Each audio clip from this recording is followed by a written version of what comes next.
2026年第二季度的 GPU 云市场财报揭示了一个相当意外的局面。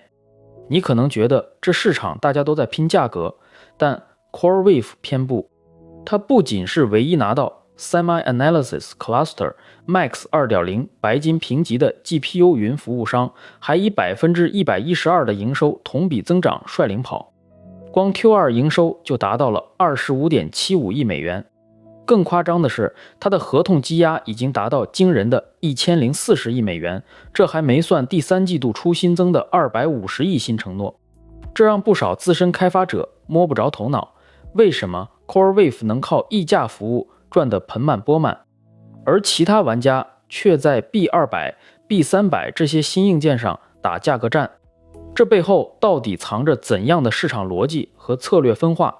所以这次的核心问题就是GPU 云服务市场已经从单纯的对硬件变成了需要精细化运营、定价和服务策略的战场。CoreWeave 凭借其白金级评级和惊人增长，直接拉开了与其他玩家的距离。它在 H100、H200、B200 这些高端 GPU 上都收取溢价，这跟不少同行形成鲜明对比。营收数字很能说明问题。2026年 Q2 CoreWeave 营收 25.75 亿美元，同比增长 112%。CoreWeave 的强大不只在眼前利润，更在于它的未来潜力。公司的营收积压，也就是已经签了还没兑现的合同，高达约1040亿美元，并且在第三季度初又新增了250亿美元的新承诺。这种合同锁定能力是其他厂商短期内难以企及的。你可能在想，这么大的盘子，后续的增长空间还有多少？另一边 Nebius Group 的增长势头也相当凶猛，它在2026年第二季度的集团营收达到 5.823 亿美元，同比增速更是惊人的 454%。尤其在 AI 云业务上，年化运行收入已经达到了30亿美元，增速高达 514%， 这表明他们在 AI 算力需求爆发中抓住了机会。到这里，你看到了头部玩家的惊人增长，但他们各自采取了什么打法呢？这些惊人增长的背后，他们各自的打法有何不同？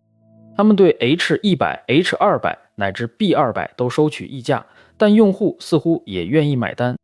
同时 CoreWeave 在技术部署上也跑得飞快，比如在 Q2 就完成了 NVIDIA Vera Rubin NVL72 的首次启动和系统验证，这是业界首发。他们在硬件上的领先可见一斑。面对 CoreWeave 的高端策略，其他厂商则在价格和新硬件支持上展开了差异化竞争。Nebius 成了目前唯一公布 B300 按需定价的服务商，这等于抢先占位，给那些等着下一代算力的用户提供了明确选择。而 Lambda 则反其道而行之，直接公布了最低的 B200 按需价格，每 GPU 小时仅需 6.69 美元。这是摆明了要用价格优势吸引那些对算力成本敏感的客户。不是所有人都盯着 NVIDIA，Crusoe 就选择了走 AMD 路线，它是目前唯一一家在费率表中明确包含 AMD MI 300X 和 MI 355X 的服务商。这意味着，如果你需要高性能但又不想被 NVIDIA 一家绑定，或者你的应用对 AMD 架构有特殊优化， Crusoe 提供了一个独特选项。而且 MI 355X 芯片也被 Crusoe 用于为 Oracle、OpenAI 和 Microsoft 建设基础设施，这种合作也证明了其路线的落地能力。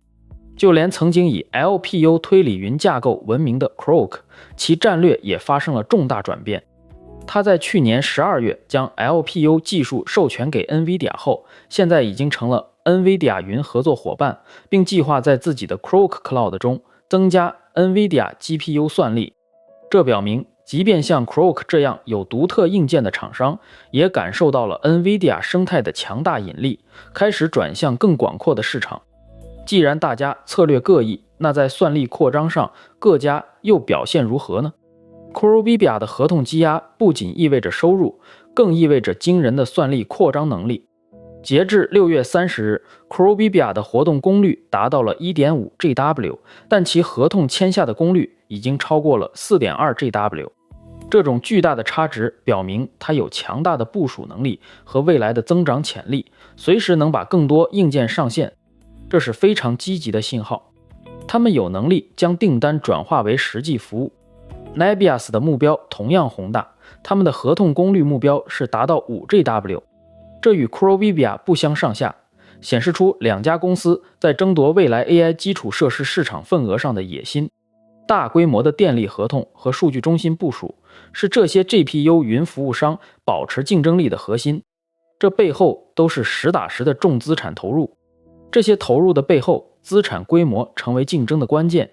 Crusoe 也没闲着，他们与 Oracle 和 OpenAI 合作，为这些巨头建设了 1.2GW 的 Avalanche 校区，总合同 AI 基础设施功率接近 4.9GW。 这些数字都指向一个事实，头部 GPU 云服务商都在以惊人的速度扩大基础设施。那对于你这些要选服务的团队来说，应该看重什么呢？对于看重服务质量的团队，合同结构是首要考量。CoreWeave 的合同过去可能像保留容量最高打6折、数据出口免费这样的条款，现在很多变成了承诺使用最高打7折，网络数据出口也免费。这说明折扣和免费策略还在，但具体力度和绑定方式有调整。你得看清这些细节，它们直接影响你的长期成本。特别是数据流出费用，这对跑大模型很关键。模型对流出费用的敏感性，让硬件路线图成为关键。像 NVIDIA Vera Rubin NVL72 这类新卡 ，CoreWeave 第2季度就已经完成了首次启动和系统验证。现在他们正在接收更多的 Vera Rubin 单元，并继续验证。这种在硬件部署速度上的领先，意味着你能在 CoreWeave 的更快地用到最尖端的算力。如果你需要第一时间用上最新技术，这一点会很重要。时间上对最新技术的需求推动了市场的多元竞争。CoreWeave 的以溢价白金级服务和惊人营收领跑， EMEAS 和 Lambda 则在 B200 和 B300 定价上各有侧重， Crusoe 则独辟蹊径选择了 AMD。 所以你是需要 CoreWeave 的那种最顶级的性能和支持，还是 Lambda 那种对价格最友好的 B200， 或者是 Crusoe 的 AMD II300X 用作某些特定应用的备选？选择哪家，最终还是取决于你的具体需求、预算和对新硬件的接受程度。把这笔账算清楚，比盲目跟风更重要。